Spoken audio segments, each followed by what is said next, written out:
police unions, did they endorse you? So, I mean, does everybody understand that this is a political calculation that the police unions make? They have Absolutely. to We can talk about that. Absolutely. They have to line up with the Dems because, listen, they got to look after their members. And if they only support Republicans, you know, when the police union comes and asks for this legislation or that legislation, it's going to be like, why should we deal with you? Why should we give you guys anything? You know, because you never support us. So I get it. The LBA did endorse me in the primary. They did endorse me last year for Senate. The LBA certainly did.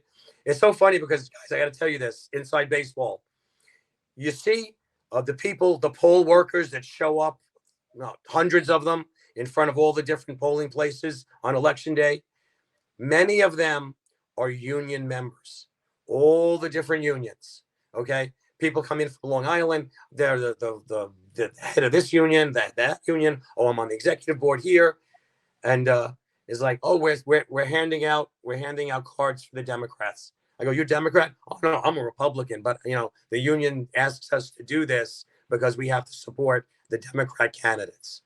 That's what's going on. I get it. Listen, we're all retired. We got to take the cops. The cops are going to have to come. They need a politician. So, you know, to get things done. We're looking right now in the, you guys have, I'm sure have talked about it. We're all impacted. This Medicare law that they want to ram down our throats for the retirees. They want to put us in a Medicare freedom, some Medicare group, Advantage. Yeah. Medicare Advantage. Thank you. Right. Listen, if you want to negotiate with guys on the job now and change their retirement benefits when they retire, that's your business. But once we retire, we're locked in. Same way our pension is locked in, our benefits should be locked in. You don't go, and because we don't have an active voice, because we can't vote in the union, you don't throw us under the bus. That's BS, right? You made a promise to us. You made a contract to the retirees. You got to honor that. And that's, you know, something, of course, that I would elevate, not just for our union, but for all the unions. John, I know you're dying to say something, and so am I. So, you know, we were probably gonna end this, but we have to keep going. John, you want to go first? Or you want me to go first on this? Let me just talk real quick, just about the unions. I am not anti. Don't ever give money to the Democrats. I am not that at all. I have plenty of friends that are Democrats, but they're common sense people. Yes. You want to support Bob Holden? You want to support people that support common sense? I have no problem with it. But here's my problems with the unions. Because Vito, they're listening to this. They're like little girls. They watch. You know, you heard the opening of my thing. That's the former vice president of the PBA. Couldn't stand that we're out there in the public because everything is political with them, political driven, because they're no longer about the job. They're self-serving. They're more into hooking up their friends and their family members and jobs for them after. And I'm completely done with the unions.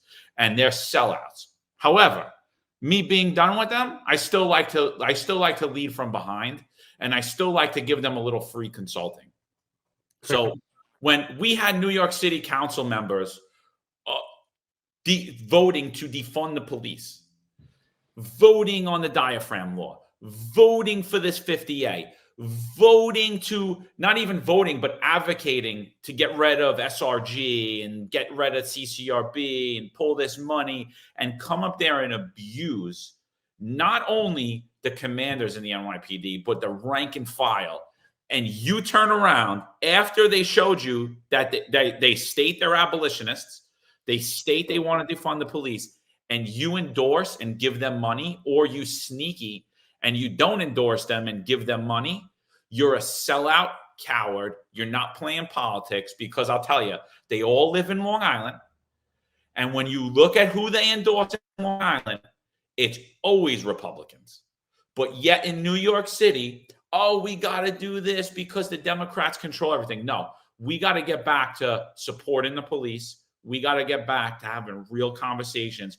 We got to get back to having common sense people elected. And I'm sorry, if you voted to defund the police and a police union is giving you a donation, that is not a police union. That is controlled opposition. So that's my message for you guys. Like that's literally, because they're listening. They're going to listen to this very intently. And that's not to say they should have 100% be funding and endorsing you, Vito, just by hearing you and what you have to say right now. I didn't know your platform before this, but just hearing what you have to say, this is common sense. This is public safety. They should 100% be giving you money. Sorry for my rant, and I'm sorry to even bring that up, but it was like, it has to be said. I think it has to be said. Well, you asked about the unions, right? So Yeah. But listen, Vito, before you go ahead, I was dying to say something, so you start saying it. Look, I always say opposition meets opportunity, and I get it. Sometimes the union might have to actually fund the opposition, but communications breaks barriers, right? If they're in communication with their opposition and it's going to break barriers, then I can understand, and the money's well spent. But the problem is, and I think John actually put a tweet about it today, and I was actually thinking about it. Kathy Hochul, I understand she's Democrat, right? We might fund some Democrats, but are we going to fund Democrats that are anti-police, that spew this anti-police sentiment, this anti-police rhetoric? Because I think it's ironic, and I'm sure she was probably laughing, that simultaneously, while she's receiving funded campaign funds from the PBA union and other unions as well, she's also vetoing bills that are in favor of the police department at the same time. That's where I have a problem with the money that's being funded, right? If the money's being funded because it's going to benefit them, okay, then I understand it. We rub elbows, I scratch your back, you scratch mine. But they're funding the money for what? It's not in favor of the police department, because John said it, they're self-serving, because it's in favor of them. It's in their best interest for them to further their careers. 1,000% they should be endorsing you. You can break those barriers. You can have communication. You served the police department for 32 years. There's common ground there. There's commonalities. You're not anti-police.